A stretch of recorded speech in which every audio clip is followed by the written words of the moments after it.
ও ঢাকা বিশ্ববিদ্যালয়ের ভর্তি পরীক্ষায় 7th হয়েছে এবং আমি 12তম হয়েছিলাম এবং আজকে আমরা দুজন তোমাদের মোস্ট কমন কোয়েশ্চেনগুলা উত্তর করব। Let's start. নাম্বার 1, ভর্তি পরীক্ষার প্রস্তুতি শুরু করেছিলে কবে? বাংলা ও ইংরেজির ক্ষেত্রে এইচএসসির পূর্বে এবং জেনারেল নলেজ এইচএসসির পরে। দিনে কত ঘন্টা পড়তেন?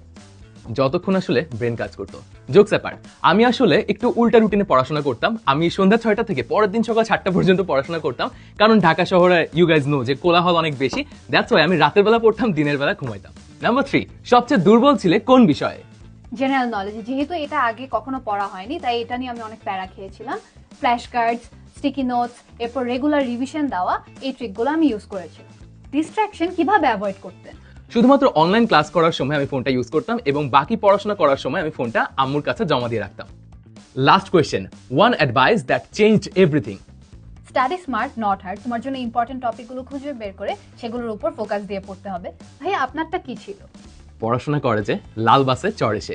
বলো তো লাল বাসের কথা কেন বললাম? কমেন্টে আমাকে জানাও।